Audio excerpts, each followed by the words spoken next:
తాకట్లో ఉన్న మీ బంగారాన్ని విడిపించి ఆ రోజు ఆన్లైన్ రేటుకి కొంటాం. Sharma gold company. నమస్తే, మీరు చూస్తుంది సుమన్ టీవీ. నేను మీ కీర్తి. నాతో పాటు ప్రముఖ ఆస్ట్రాలజర్ గోరుగుంట్ల సురేష్ గారు ఉన్నారు. నమస్తే సార్. నమస్కారం అండి. వృశ్చిక రాశి వారందరూ బహుశా ఎదురు చూస్తున్నారేమో, వాళ్ళకి ఈ కొత్త సంవత్సరం ఎలా కలిసి వస్తుందో దయచేసి తెలియజేయండి. ఫస్ట్ అసలు జ్యోతిష శాస్త్రం ఎందుకు ఇంపార్టెంట్, ఎలా మనకు ఉపయోగపడుతుందో చూద్దాం. సో మనకి మనిషి ఈ జన్మ ఎత్తిన తర్వాత అండి వాళ్ళు చేయాల్సిన పనులు 4 ఉంటాయి అంటే ధర్మము, అర్థము, కామమోక్షం. అది సన్యాసి దగ్గర నుంచి కానీ గృహస్థ దగ్గర నుంచి వనప్రస్థాశ్రమ బ్రహ్మచారి కూడాను ఈ 4 మీదే ఎక్కువ వాళ్ళు వర్క్ చేస్తూ ఉంటారండి. ఇటు పురుషార్థాలు అంటే ఒక పురుషుడు తన పుట్టిన తర్వాత ఎగ్జిట్ అయ్యే వరకు తను సాధించాల్సిన అర్థాలు, రిసోర్సెస్ అని చెప్తారనమాట. అది ఒకటి ప్రొఫెషన్ రిలేటెడ్ కానివ్వండి, మనం చేసే పనుల గురించి ఉంటుంది, లేదంటే మనం సాధించుకోవాల్సిన అర్థాల గురించి కానీ, తర్వాత జనం భోగంగా ఉండటం, 10 మందిలో రిపీటెడ్గా ఉండటం, సమాజంలో ఉన్నతంగా ఉండటం, ఇది ధర్మము, అర్థము, కామమోక్షం అంటారనమాట. అయితే ఇవి సాధించటాలంటే మనకి చాలా ప్రతికూల పరిస్థితులు ఉంటాయి, అబ్స్టాకల్స్ ఉంటాయి, ఎన్నో ప్రాబ్లమ్స్ అన్నీ ఉంటాయి, ఫేస్ చేస్తూ ఉండాలన్నమాట. అయితే జ్యోతిష శాస్త్రం మనకు క్లూస్ ఇస్తుందండి, ఇండికేట్ చేస్తుంది ఎక్కడ మనకి ఏ విధంగా అనుకూలంగా ఉంది, ఎక్కడ పాజిటివ్గా ఉంది, ఎక్కడ నెగిటివ్గా ఉంది, ఎలాంటి ఏ టైంలో వచ్చే అవకాశం ఉంటుంది. అందుకని మనకి జ్యోతిష శాస్త్రం యూజ్ అవుతుంది. రెండోది మనకి ఆదిశంకరాచార్యులు వాళ్ళ స్క్రిప్చర్స్లో, వాళ్ళ గ్రంథాల్లో, వాళ్ళ రచనలో చెప్తూ ఉంటారంటే వివేక వైరాగ్యం ఉండాలని చెప్తూ ఉంటారు. వివేకం అంటే ఏ టైంని ఎప్పుడు ఎలా చేసుకోవాలో గమనించుకోవాలండి.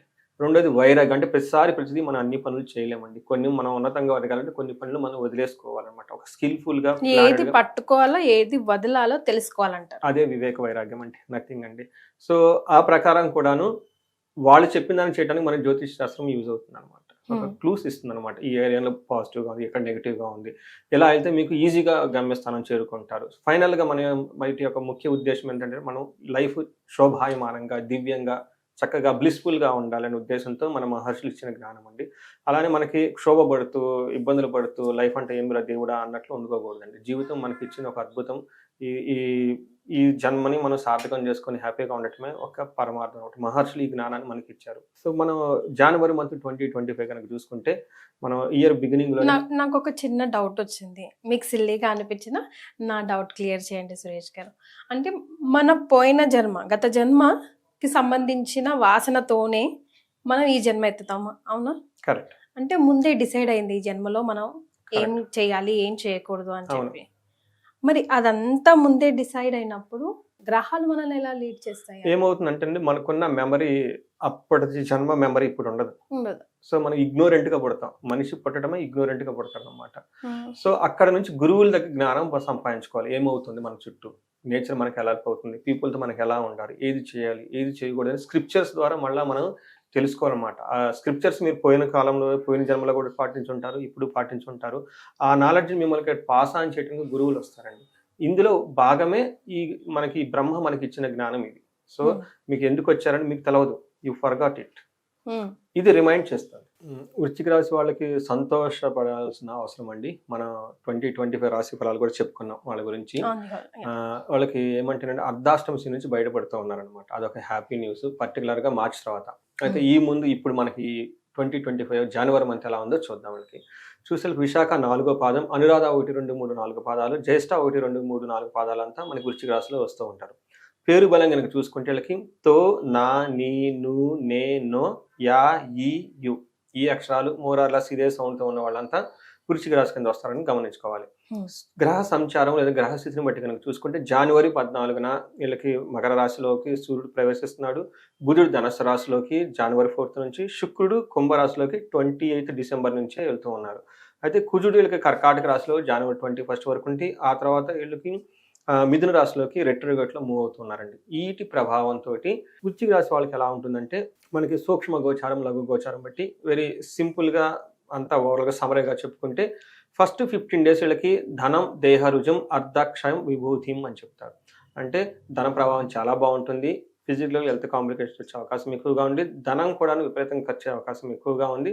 కానీ ఓవరాల్గా ఫస్ట్ 15 days వీళ్ళకి చాలా దివ్యంగా, శోభాయమానంగా అభివృద్ధి ఉంటుంది, గ్రోత్ ఉంటుంది, బాగా చాలా ప్రాస్పరిటీగా ఉంటారు. నెక్స్ట్ ఎలా ఉంటుందంటే అండి, సూర్యుడు వీళ్ళకి చాలా మంచి చేస్తూ ఉంటాడండి ఈసారి. లక్ష్మీ శ్రియం సుఖ సుహృతాభివృద్ధి దేహ రుజం అని చెప్తారు. అంటే లక్ష్మీ కళగా వీళ్ళకి ఎక్కువగా ఉంటుంది, సక్సెస్ఫుల్గా ఉంటారు, ఫైనాన్షియల్ గెయిన్ ఉంటుంది, ఫ్రెండ్స్ తోటి చాలా ప్రాస్పరిటీగా ఉంటారు. ఒకే ఒక ప్రాబ్లం ఏంటంటే వీళ్ళకి హెల్త్ కాంప్లికేషన్స్ వచ్చే అవకాశం ఎక్కువగా ఉంది. అంటే వీళ్ళ శరీరం వీళ్ళని బాధ పెట్టే అవకాశం ఎక్కువగా ఉంది. మనం డీటెయిల్స్ కనుక చూసుకుంటే గోచారం ప్రకారం 1 మంత్ పర్టికులర్గా జనవరి మనకి మకర సంక్రాంతి తర్వాత కంటిన్యూస్గా ఒక 15 days వీళ్ళకి చాలా ప్రోగ్రెస్ చాలా హై లెవెల్లో ఉంటుంది. ఏ విధంగా అంటే ఆరోగ్యం, నిత్య సంతోషం, బంధుమిత్ర సమాగమ, అర్ధలాభ, పుత్ర సౌఖ్యం, ఇష్ట సిద్ధి, తృతీయ స్థానగే సూర్యో రవి అని చెప్తారు. అంటే ఈ టైంలో ఆరోగ్యం బాగుంటుంది, సంతోషంగా హ్యాపీగా ఉంటారు, బంధుమిత్రులతో చక్కగా కలిసి మాట్లాడుతూ ఉంటారు, అర్ధలాభం ఉంటుంది, పుత్ర సౌఖ్యం ఉంటుంది. సో సూర్యుడు చాలా మంచిని చేస్తూ ఉంటారు. అయితే ఒక్క విషయంలో వీళ్ళు కేర్ఫుల్గా ఉండాలంటే ఇదే సూర్యుడు 9వ ఇంటి నుంచి చూడటం వల్ల ఫాదర్కి హెల్త్ కాంప్లికేషన్స్ వచ్చే అవకాశం ఎక్కువగా ఉంది. ఫాదర్ విషయాల్లో కొంచెం అలర్ట్గా అటెన్షన్ పే చేయడం చాలా ఇంపార్టెంట్. తర్వాత కుజుడు వీళ్ళకి అంత యోగ్యతను ఇవ్వట్లేదని చెప్పుకోవాలి. వీళ్ళకి 9th house, 12th house, 4th house ఏ హౌస్లో కూడా అంత అనుకూలత ఇవ్వరు కుజుడు. పర్టికులర్గా వీళ్ళకి ఏం చేస్తుంటే ఏం చెప్తారంటే దేహ పీడనం, శోషణం అన్నది చెప్తారు. స్థాన విరోధాంశ అని చెప్తారంట. అంటే శారీరకంగా హెల్త్ కాంప్లికేషన్స్ వచ్చే అవకాశం ఎక్కువగా ఉంటుంది. తర్వాత ఉన్న పొజిషన్లో కొంచెం ట్రాన్స్ఫర్స్ రావటం, అటు ఇటు తిరగటము ఇవి చేసే అవకాశం ఎక్కువగా ఉంటుంది. అంతేకాకుండా బంధువైర ధనక్షేమం, బంధువులతో గొడవ, దేహ పీడనం అని చెప్తుంటారు. 4th హౌస్లో ఉండటం వల్ల భాగ్యహాని అంటే లగ్జరీకి సంబంధించిన విషయాలు ఇలా అన్కంఫర్టబుల్ ఫీల్ అయ్యే అవకాశం ఎక్కువగా ఉంటుంది. తర్వాత ధనక్షేమం, సంతానానికి సంబంధించిన విషయాల్లో కొంచెం కాంప్లికేషన్స్ వచ్చే అవకాశం ఎక్కువగా ఉంది. ఒక్క విషయం వీళ్ళు గుర్తుపెట్టుకోవాల్సింది ఏమంటే 12th హౌస్లో ఉండటంతో ఆపోజిట్ వాళ్ళతో చాలా గొడవలు వచ్చేస్తాయి. లేడీస్కి అయితే జెంట్స్ ద్వారా, జెంట్స్ అయితే లేడీస్ ద్వారా గొడవలు వచ్చే అవకాశం ఎక్కువగా ఉంది. పలుకుబడి తగ్గే అవకాశం ఎక్కువగా ఉంది. బట్ ఇది ఎప్పటి వరకు అంటే 21st వరకు మాత్రమే. ఇది కూడాను మధ్యలో సూర్యుడు బాగా సపోర్ట్ చేయడంతో ఈయన లాస్ట్ మూమెంట్లో రెట్రోగేట్ అయ్యే మూమెంట్లో ఉన్నారు కాబట్టి అంత అంటే మైల్డ్గా ఈ ప్రాబ్లమ్స్ ఉంటాయి. అంత పెద్ద సీరియస్గా అయితే ఏముండవు అని చెప్పుకోవాలి. సో శుక్రుడు వీళ్ళకి చాలా చక్కటి యోగ్యతను అయితే కలిగిస్తున్నాడండి. ఒక రకంగా చెప్పాలంటే వీళ్ళు శుక్రుడు వీళ్ళకి 4th హౌస్లో ఉండి 10th హౌస్ దృష్టి చూడటం వల్ల ఏమవుతుందంటేనండి పుత్ర, మిత్ర, కళాత్రి, బంధు సుఖం. ఈ టైంలో పుత్రుల నుంచి, బంధువుల నుంచి, ఫ్రెండ్స్ నుంచి చాలా మంచి సపోర్ట్ వచ్చేస్తుంది. విద్యా గోష్ఠి అంటే హయ్యర్ నాలెడ్జ్ గురించి మాట్లాడుకుంటూ ఎక్కువగా ఉంటూ ఉంటారనమాట. పెద్ద పెద్ద వాళ్ళతో కలవటము, ఇంటలెక్చువల్ పీపుల్తో కలవటము, తర్వాత నాలెడ్జ్ గురించి డిస్కస్ చేసుకునేది ఎక్కువగా ఉంటుందన్నమాట. తర్వాత ఈ టైంలో స్వబుద్ధి, మీ ఓన్ ఏమని చెప్తారంటే వాళ్ళ యొక్క ఓన్ ఇంటలెక్ట్ తోటి వాళ్ళ ఇష్టానుసారంగా వాళ్ళకి నచ్చిన విధంగా ప్లాన్ చేసుకుని ముందు వెళ్ళిపోతూ ఉంటారు. బట్ అలా వెళ్ళిపోయిన తర్వాత సక్సెస్ఫుల్గా కూడా ఉంటారు. So they take their own decisions, mind your own business అంటారు. సో ఈ టైంలో వాళ్ళ ఓన్ బిజినెస్ చేసుకుంటూ చక్కగా ముందుకు చూసుకొని వెళ్ళిపోతూ ఉంటారు. ఈ టైంలో 10th హౌస్లో శుక్రుడు ఉండటం వల్ల ఏమవుతుంటే మనీ గెయిన్, ధన ప్రవాహం వస్తుంది. అఫీషియల్గా వీళ్ళ స్టేటస్ కూడా పెరుగుతుందండి జనవరి మంత్లో. అది మనం ఓవరాల్గా చూసుకుంటే గ్రహ యొక్క స్థితిని బట్టి. మరి ఒకవేళ నక్షత్రాలను బట్టి చూసుకుంటే, నక్షత్రం బట్టి చూసుకుంటే విశాఖ, అనురాధ, జ్యేష్ఠ 3 నక్షత్రాలు ఇందులో ఉంటాయండి. చాలా విషయాలు చాలా పాజిటివ్గా ఉంటుంది. బట్ ఓవరాల్గా ఈ విశాఖ, అనురాధ, జ్యేష్ఠ వాళ్ళు ఈ రాబోయే మంత్ అంతా 2-3 విషయాలు చాలా ఫేవరబుల్గా ఉంటుంది. ఒకటి వీళ్ళకి ధనలాభం చాలా బాగుంటుంది. రెండోది ఐశ్వర్యవంతంగా ఉంటారు. వాళ్ళు ఏ పని చేసినా శోభాయమానంగా, మనీతో పాటు ఇంకా అన్ని విధాలు కూడా చాలా కలిసి వచ్చేస్తుందని చెప్పుకోవాలి. ప్లస్ ప్రతి పనిలోనే సక్సెస్ ఉంటుంది. ఇంకేం కావాలండి. అయితే ఛాలెంజెస్ ఎక్కడ ఉన్నాయంటేనండి భయపడే అవకాశం ఉంది, అతిగా భయపడే అవకాశం ఎక్కువగా ఉంది. అది కూడా కుజుడు ఉండటం వల్ల ఇందాక మనం చెప్పుకున్న విషయాల్లో పార్షియల్గా కొంచెం ఉండే అవకాశం ఎక్కువగా ఉంది. వీళ్ళలో విశాఖ వాళ్ళు బంధించబడినట్లు ఉంటారండి. 22 నుంచి 30 మంత్ ఎండ్ వరకు ఒక 1 వీక్ ఒక స్టాగ్నేటెడ్ అయిన సిచ్యువేషన్ ఫేస్ చేస్తారు, కన్ఫ్యూజన్ అయిన ఫేస్ను ఫేస్ చేస్తూ ఉంటారు. జ్యేష్ఠ నక్షత్రం వాళ్ళకి జనవరి 30th నుంచి 1st నుంచి జనవరి 1st సంపదలు వచ్చే అవకాశం ఎక్కువగా ఉందండి. వీళ్ళకి అడిషనల్గా ఇదని చెప్పుకోవాలి. బట్ మిగతా అన్ని విషయాలు ఓవరాల్గా బాగుంది. ఓన్లీ అన్నెసెసరీ పేరు పడే అవకాశం ఎక్కువగా ఉంది. జ్యేష్ఠ నక్షత్రం వాళ్ళు కార్యహాని జరిగే అవకాశం ఎక్కువగా ఉందండి. అనురాధ నక్షత్రం వాళ్ళకి రాహుకేతులకు సంబంధించి కొంచెం ఇబ్బందులు ఎక్కువగా ఉన్నాయి. వాళ్ళు బ్లడ్ని కళ్ళు చూసుకునే సిచ్యువేషన్స్ వచ్చే అవకాశం ఎక్కువగా ఉంది.